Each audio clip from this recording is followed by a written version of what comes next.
The hangar boils with panic. The flight is grounded. Victoria Hale, CEO, storms over. Her $50 million deal is dying. She stops in front of Caleb, a grease-stained mechanic quietly polishing the silver wing. "You keep staring at the cockpit," she sneers with pure contempt. "Think it's easy?" The crew laughs mockingly, eager for a show. Victoria points a manicured finger at the controls. "Fine. Fly it then. Since my pilots are useless, you do it." "Fly it, then we'll talk." Caleb wipes his hands slowly on an oily rag. He doesn't flinch or look away. He climbs the stairs. One throttle push, and the past wakes up. His name is Caleb Reed. He is 44 years old, but his eyes look older. They hold the kind of quiet that comes after a loud explosion. His hands are stained with grease, permanent black crescents under his fingernails. His boots are worn out, the steel toes exposed. To the people at Hale Private Aviation, he is just the greaseman. He is the guy who checks the tire pressure at 4 a.m., the guy who refills the hydraulic fluids in the freezing rain, the guy who polishes the windshield until it is invisible, ensuring the pilots have a perfect view of the world he is no longer allowed to visit. He works hard. He keeps his head down. He speaks in nods and grunts. He has a reason, a 9-year-old reason named Owen. Owen goes to school 3 miles from the airport. Every afternoon at exactly 3:15 p.m., Caleb takes his 15-minute break. He stands by the chain-link fence at the edge of the tarmac. The wind from the departing jets messes up his hair.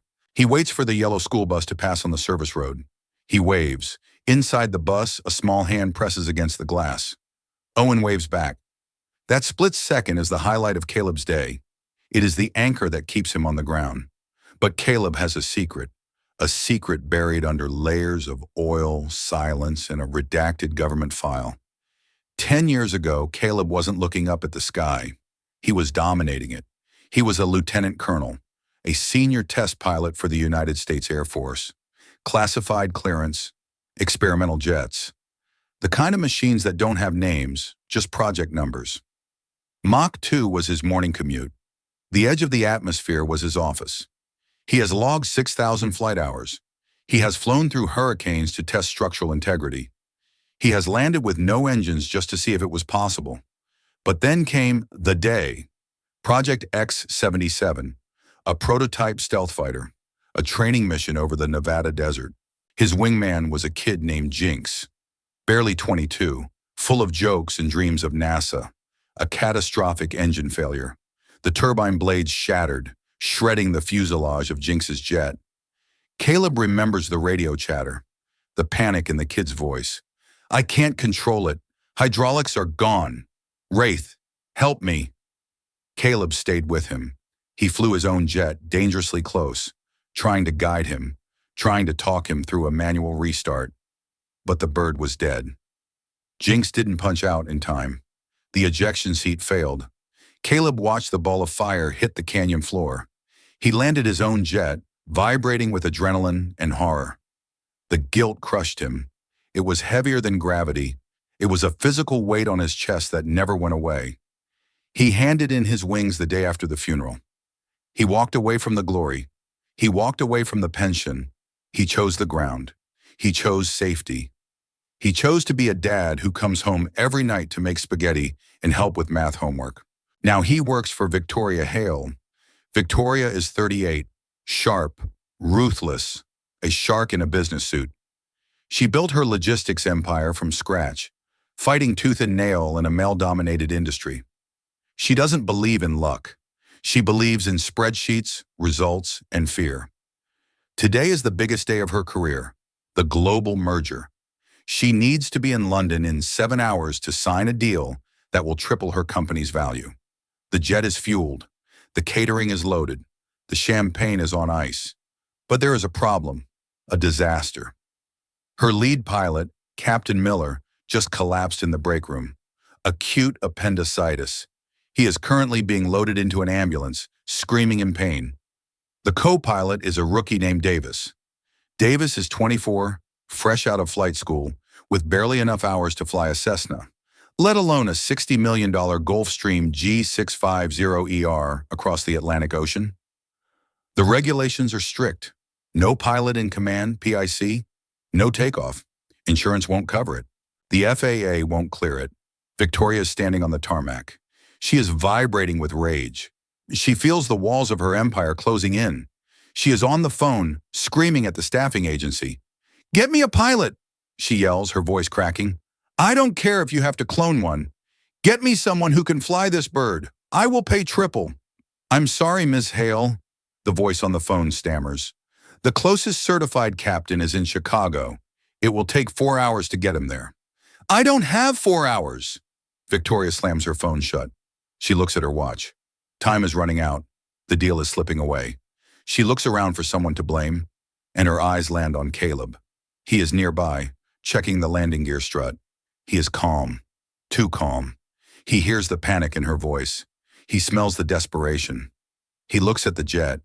It is a beautiful machine, sleek, powerful, a masterpiece of aerodynamics. He feels a twitch in his fingers, the muscle memory, the itch. He knows the startup sequence of this plane better than he knows his own phone number. He knows exactly how the stick feels when the air catches the wings. But he stays silent. He is just the mechanic. He is safe on the ground. He turns his back on the jet, intending to walk away. But Victoria isn't done. She needs a punching bag. The hangar is hot. The air is thick with jet fuel and stress. The operations team is huddling near the nose of the plane. They are terrified. "We can't fly, Ms. Hale," the flight manager says, his voice shaking. "Insurance won't cover it without a senior captain. If anything happens, the liability—" "I lose $50 million if I miss this meeting," Victoria shouts. "Do you understand that? 50 million. Silence. Everyone looks at their shoes, except for one manager, a guy named Steve. Steve likes to make jokes. He likes to deflect tension. He thinks he is funny. Steve looks at Caleb, who is wiping a smudge off the fuselage, trying to make himself invisible. "Hey," Steve chuckles nervously, nudging the rookie co-pilot. "Ask Caleb. He spends more time touching this plane than anyone else. Maybe he can fly it by osmosis." A ripple of laughter goes through the group. It is a mean laugh, a stress relief laugh, a way to distance themselves from the disaster by mocking the lowest man on the totem pole. Victoria turns slowly. Her eyes are like lasers. She looks at Caleb. She sees the stained jumpsuit, the messy hair, the cheap plastic watch. She sees a loser. She sees someone who gave up. But she is angry, and she wants to hurt someone the way the universe is hurting her right now. "You think that's funny?" she asks Steve. Then she walks over to Caleb. The click of her heels cuts through the noise. Caleb stands up. He wipes his hands on a rag. He doesn't retreat. "Ma'am," he nods, respectful, quiet. "Do you know what this machine is?" Victoria asks, pointing at the jet. "It's a G650ER, ma'am. Rolls-Royce BR 725 engines. Range of 7,500 nautical miles. Max speed Mach 0.925. Victoria raises an eyebrow. She didn't expect the specs. "You read the brochure," she mocks. "Good for you. Can you read the warning labels too?" "I know the machine, ma'am," Caleb says. His voice is steady. "Knowing it and flying it are two different things," she snaps. "This isn't a Toyota, mechanic. This is a $60 million missile. It requires precision, intelligence, nerve." She steps closer, invading his personal space. "Qualities I don't see in a man who changes oil for a living." "I know," Caleb says. Something in his tone annoys her. He isn't scared. He isn't intimidated. He looks at her like she is a child throwing a tantrum. "You have an attitude," Victoria says. "I have a schedule to keep," Caleb replies, glancing at the clock. "I need to finish the inspection. The rookie might need the plane ready if a miracle happens." The operations manager laughs. "Listen to him. He thinks he's part of the crew." Victoria smirks. A cruel idea forms in her mind. She wants to humiliate him. She wants to prove that some people belong in the sky and some people belong in the dirt. She wants to reassert the natural order of things. "You know what?" Victoria says loudly. She turns to the group. "Since we have no pilot, and since our mechanic is so confident," she throws her hands up in a theatrical gesture. "Why don't you show us?" She looks back at Caleb. "You say you know the machine? Fine." She points to the open door of the jet. The stairs are lowered, waiting. "Get in. Turn it on. Taxi to the runway. If you can even start the engines without blowing us up, maybe I'll hire you. Ma'am, that's dangerous, the rookie co-pilot Davis warns, stepping forward. He doesn't know the avionics. He could trip the fire suppression system. He could damage the hydraulics. Quiet, Victoria snaps. I own this plane. I can burn it if I want to. She steps closer to Caleb, her voice dropping to a dangerous whisper. Well, are you all talk? Or can you actually handle power? Caleb looks at her. He sees the exhaustion behind her anger. He sees the fear of failure. Fly it, she hisses. Fly it safely, then we'll talk. The hangar goes silent. Everyone is watching, waiting for Caleb to apologize, waiting for him to back down, shuffle his feet, and go back to his toolbox.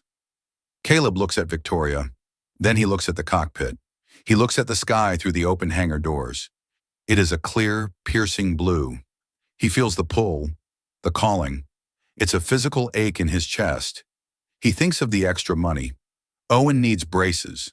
The dentist said it would cost $5,000. Owen needs a college fund. Caleb has saved almost nothing working this job. But more than that, Caleb is tired. He is tired of the ground. He is tired of the silence. He is tired of being afraid of the thing he loves most. He looks at his hands. They are shaking slightly, not from fear, from anticipation. He drops the oily rag. Splat. The sound is final. He doesn't say a word. He turns around. He grips the railing of the air stairs.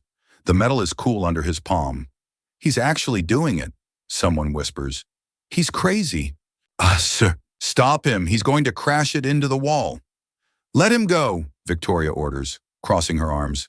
Let's see him fail. It will be a good lesson for everyone. Caleb walks up the steps. His boots clang on the metal. He reaches the top. He ducks his head and enters the fuselage. He turns left. He enters the cockpit. The smell of leather, avionics, and ozone hits him. It smells like home. If you believe that talent doesn't always wear a suit and that some people are just waiting for their moment to strike, subscribe right now. You do not want to miss what happens next. Caleb sits in the captain's seat, the left seat, the command seat. It fits him like a glove. He reaches down and adjusts the seat height. Click, whir. He takes a deep breath. For the first time in 10 years, he is where he belongs. He doesn't look around in confusion. He doesn't search for the manual. His hands move. They don't tremble. They dance. It is a choreography he has performed 1,000 times in his dreams. Battery master, on. The screens flicker to life. A symphony of digital displays illuminates his face. PFD, primary flight display. Check. EICAS, engine indication and crew alerting system. Check. APU, start. Outside, the auxiliary power unit whines. A high-pitched scream that signals life. The smell of burning kerosene wafts into the hangar. Victoria's eyes widen. She takes a step back. He started the APU, she whispers. That's lucky. Anyone can push a button labeled start. Inside the cockpit, Caleb is in the zone. The greaseman is dead. The wraith has returned. He puts on the headset.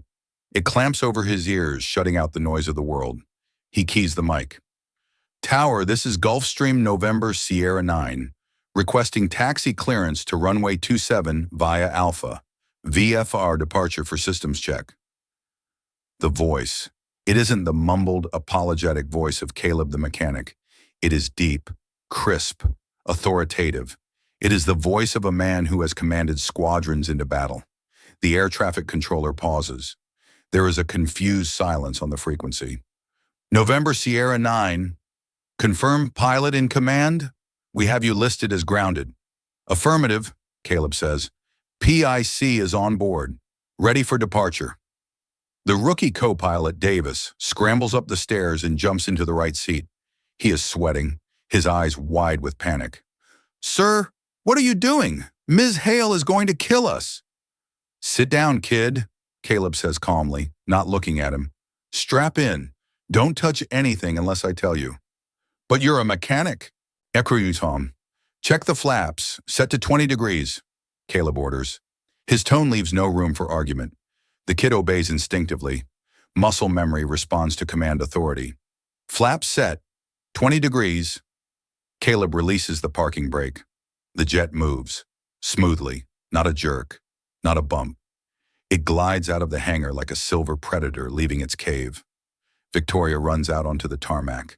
Her hair is blowing in the jet wash. "He's moving!" she screams. "He's actually taxiing!"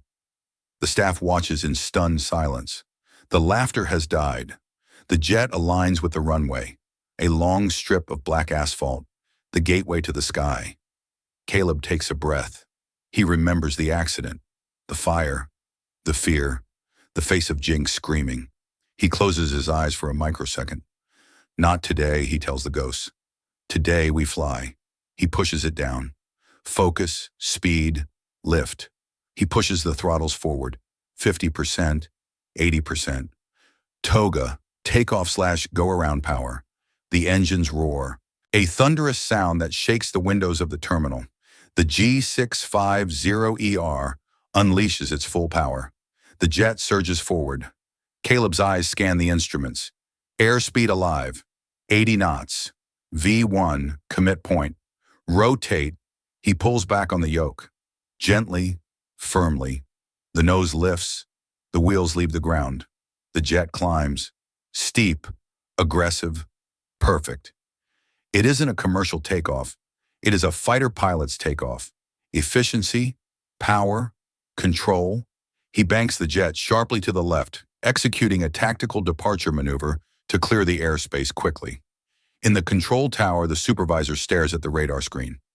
"Look at that ascent rate," he says, adjusting his glasses. "Look at that bank angle. That's not a civilian pilot. Who is flying that thing? Maverick?" Back on the ground, Victoria's frozen. She watches the silver bird disappear into the clouds. The roar of the engines fades to a hum. She forgets about her meeting. She forgets about her anger. She feels a chill run down her spine. That was mastery. That was art. She turns to the operations manager, Steve. "Who is he?" she demands. "Get me his file, now!" The manager scrambles. He opens a tablet, his fingers fumbling. He pulls up the HR records for Caleb Reed. It just says maintenance level 3, the manager stammers. Hired 3 years ago. References from a local garage. "Dig deeper," Victoria yells. "Check his background check. Check the FAA database. Check everything." A minute passes. The silence in the group is heavy. The jet is now at 10,000 feet, executing a perfect zero-G parabola before leveling off. "Oh my God," the manager whispers. His face goes pale. "What?" "I found it. It was archived under a redacted military file. I needed the override code." He hands the tablet to Victoria. She looks at the screen. The glare of the sun makes it hard to read, so she shades it with her hand. Name: Caleb Wraith Reed. Rank: Lieutenant Colonel, retired. Experience: USAF Test Pilot School. Edwards Air Force Base. Flight hours: 6,400 plus. Combat and Test. Awards: Distinguished Flying Cross ×2. Silver Star. Notes: Honorably discharged. Sole survivor of the X-77 prototype incident. Victoria reads the notes section, her lips moving silently. Pilot successfully steered a burning prototype away from a populated school zone before ejecting at low altitude. Sustained severe spinal compression. Wingman KIA. Subject refused disability. Resigned command citing psychological unfitness. The tablet shakes in her hands. She didn't mock a mechanic. She mocked a hero. She mocked a man who saved hundreds of children by staying in a burning coffin until the last possible second. She mocked a man who has flown faster than the speed of sound while she was still learning to drive her father's car. She mocked a man who carries the weight of a death on his soul. The radio crackles in the hangar office speaker, which has been turned up to max volume. It's Caleb. Tower, this is November, Sierra 9. Systems check complete. Bird is healthy. Vibration in left engine is negligible at altitude. Requesting permission to return to base. Permission granted, the tower replies. The controller's voice is full of awe. Welcome back to the sky, Wraith. Victoria closes her eyes. The shame burns hotter than the jet fuel. She looks at the empty spot where Caleb stood. The spot where she told him to fly it, then we'll talk. She realizes she isn't worthy of the conversation. The jet touches down. It is a greaser landing. The tires kiss the runway so gently that the passengers wouldn't even spill their coffee. No smoke, no bounce. Just perfect aerodynamic unity with the ground. It taxis back to the hangar. The engines wind down. The high-pitched whine fades into silence. The door opens, the stairs lower. Caleb walks down. He looks the same as he did 20 minutes ago. Greasy jumpsuit, messy hair. But the aura is different. The air around him seems to crackle. The other mechanics step back. They look at him with awe. They look at him like they have been living next to a wizard and thought he was a gardener. The operations manager hides the tablet behind his back, as if holding the file is a violation of privacy. Victoria stands at the bottom of the stairs. She has lost her arrogance. She has lost her sneer. She looks small. She looks human. Caleb steps onto the concrete. He wipes his hands on the rag again. It is a nervous tick, a way to ground himself. The left engine has a slight vibration at 90% N1. Caleb reports calmly, looking at his clipboard, not at her. It's a sensor issue. I'll fix it before you fly to London. Also, the trim tab needs calibration. He starts to walk away, back to his toolbox, back to the shadows, back to being invisible. Wait, Victoria says. Her voice is quiet, cracked. Caleb stops. He doesn't turn around immediately. Yes, ma'am? You, she swallows hard. You are Lieutenant Colonel Reed. Caleb stiffens. His shoulders tighten. He turns around slowly. I was, Caleb says. Now I'm just Caleb, the greaseman. I read the file, Victoria says. She walks closer. You saved that school. You flew a burning plane for 3 minutes just to clear the residential zone. It was a long time ago, Caleb says, looking past her, towards the fence where he usually waits for Owen. Why? Victoria asks. Why are you changing tires? Why are you cleaning windows? You belong up there. You are magnificent up there. Caleb sighs. It is a sound full of old pain. Because the sky took my friend, Caleb says softly. I was the flight lead. It was my job to bring him home, and I didn't. He looks her in the eye. And because my son, Owen, needs a father who is on the ground at 4 p.m., not a father in a flag-draped box, not a father who is a hero on paper, but a ghost in the house. The silence stretches between them. The global merger doesn't matter anymore. The money doesn't matter. Victoria realizes she has been judging worth by the wrong metrics. She thought power was a corner office. She thought power was commanding people. She realizes now that power is sacrifice. Power is choosing love over glory. I'm sorry, Victoria says. She says it loud enough for everyone to hear. I was disrespectful. I was arrogant. And I was wrong. I judged you by your clothes, and I missed the man wearing them. Caleb nods. A slight tired smile touches his lips. Apology accepted, Miss Hale. We still need a pilot, Victoria says. For London. She looks at him. Hopeful, desperate, but respectful this time. I can't, Caleb says. Owen gets out of school in an hour. It's Tuesday. Taco Tuesday. I promised. We can wait, Victoria says instantly. What? I will delay the meeting, Victoria says. I will push the merger. I don't care. I will call them and tell them we have a technical delay. She takes a step forward. Fly for us, Caleb. Not as a driver, as a partner. Name your terms. I set my own hours, Caleb asks. Whatever you want. I pick my own routes. The plane is yours. I need full medical and dental for Owen. Done. Platinum tier. And, Caleb points to the other mechanics, Steve made a joke about me, but he's a good mechanic. He just talks too much because he's insecure. He needs a raise. And the rest of the crew too. They keep this fleet alive while you sleep. Steve drops his jaw. He looks like he might cry. Victoria laughs. A real laugh this time. Warm. Done, she says. Anything else? Caleb looks at the jet. Yeah, don't call me the greaseman anymore. Deal, Captain Reed. 1 week later, the hangar looks different.